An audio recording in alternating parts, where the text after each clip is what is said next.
The reproach now reacts against this unconscious wish after the death of the beloved person.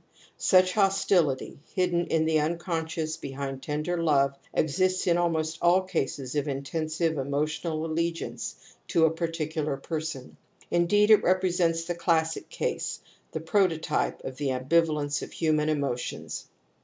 There is always more or less of this ambivalence in everybody's disposition.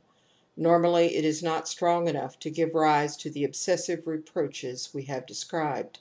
But where there is abundant predisposition for it, it manifests itself in the relation to those we love most, precisely where you would least expect it. The disposition to compulsion neurosis, which we have so often taken for comparison with taboo problems, is distinguished by a particularly high degree of this original ambivalence of emotion. We now know how to explain the supposed demonism of recently departed souls, and the necessity of being protected against their hostility through taboo rules, by assuming a similar high degree of ambivalence in the emotional life of primitive races, such as psychoanalysis ascribes to persons suffering from compulsion neurosis. It becomes comprehensible that the same kind of reaction against the hostility latent in the unconscious behind the obsessive reproaches of the neurotic should also be necessary here after the painful loss has occurred. But this hostility, which is painfully felt in the unconscious in the form of satisfaction with the demise, experiences a different fate in the case of primitive man. The defense against it is accomplished by displacement upon the object of hostility, namely, the dead. We call this defense process, frequent both in normal and diseased psychic life, a projection. The survivor will deny that he has ever entertained hostile impulses toward the beloved dead, but now the soul of the deceased entertains them and will try to give vent to them during the entire period of mourning. In spite of the successful defense through projection, the punitive and remorseful character of this emotional reaction manifests itself in being afraid, in self-imposed renunciations, and in subjection to restrictions which are partly disguised as protective measures against the hostile demon. Thus we find again that taboo has grown out of the soil of an ambivalent emotional attitude. The taboo of the dead also originates from the opposition between the conscious grief and the unconscious satisfaction at death. If this is the origin of the resentment of spirits, it is self-evident that just the nearest and formerly most beloved survivors have to fear it most. As in neurotic symptoms, the taboo regulations also evince opposite feelings. Their restrictive character expresses mourning, while they also betray very clearly what they are trying to conceal, namely the hostility towards the dead, which is now motivated as self-defense. We have learnt to understand part of the taboo regulations as temptation fears. A dead person is defenseless, which must act as an incitement to satisfy hostile desires entertained against him. This temptation has to be opposed by the prohibition. But Westermarck is right in not admitting any difference in the savage's conception between those who have died by violence and those who have died a natural death. As will be shown later, in the unconscious mode of thinking, even a natural death is perceived as murder. The person was killed by evil wishes. Any one interested in the origin and meaning of dreams dealing with the death of dear relatives, such as parents and brothers and sisters, will find that the same feeling of ambivalence is responsible for the fact that the dreamer, the child, and the savage all have the same attitude towards the dead. A little while ago we challenged Wundt's conception, who explains the nature of taboo through the fear of demons, and yet we have just agreed with the explanation which traces back the taboo of the dead to a fear of the soul of the dead after it has turned into a demon. This seems like a contradiction, but it will not be difficult for us to explain it.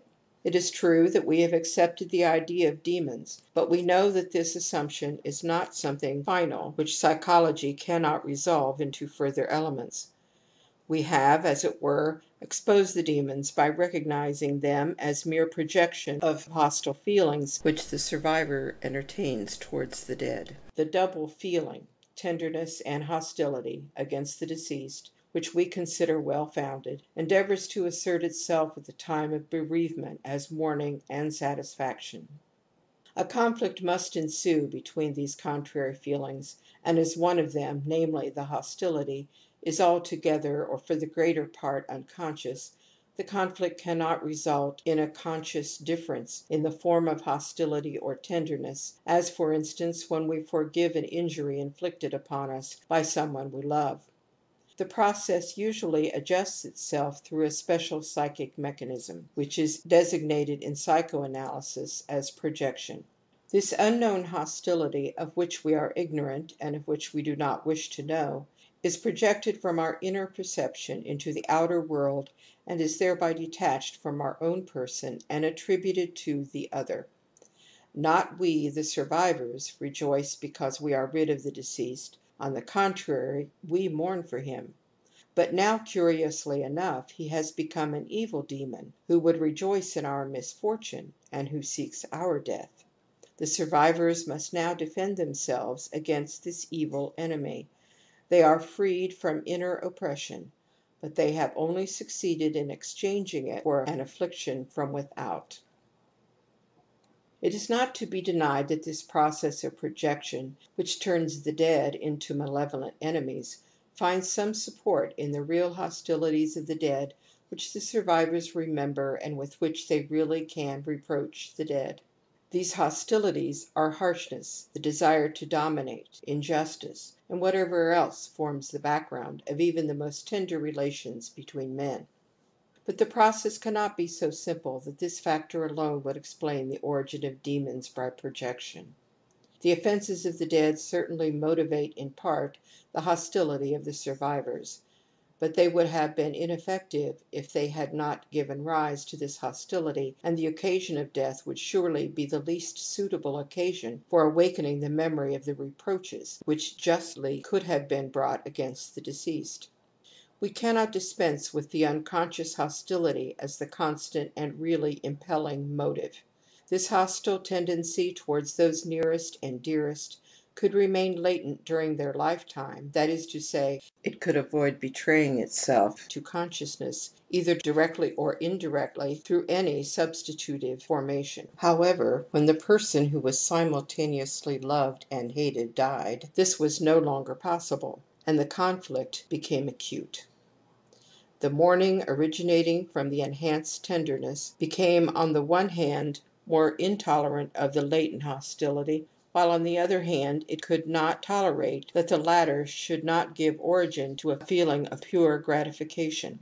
Thus there came about the repression of the unconscious hostility through projection, and the formation of the ceremonial in which fear of punishment by demons finds expression. With the termination of the period of mourning, the conflict also loses its acuteness, so that the taboo of the dead can be abated or sink into oblivion. 4. Having thus explained the basis on which the very instructive taboo of the dead has grown up, we must not miss the opportunity of adding a few observations which may become important for the understanding of taboo in general. The projection of unconscious hostility upon demons in the taboo of the dead is only a single example from a whole series of processes to which we must grant the greatest influence in the formation of primitive psychic life. In the foregoing case, the mechanism of projection is used to settle an emotional conflict. It serves the same purpose in a large number of psychic situations which lead to neuroses. But projection is not specially created for the purpose of defense. It also comes into being where there are no conflicts. The projection of inner perceptions to the outside is a primitive mechanism which, for instance, also influences our sense perceptions, so that it normally has the greatest share in shaping our outer world.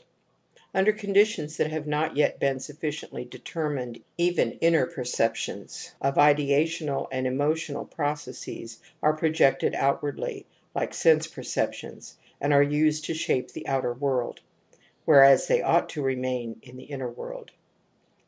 This is perhaps genetically connected with the fact that the function of attention was originally directed not towards the inner world but to the stimuli streaming in from the outer world, and only received reports of pleasure and pain from the endopsychic processes.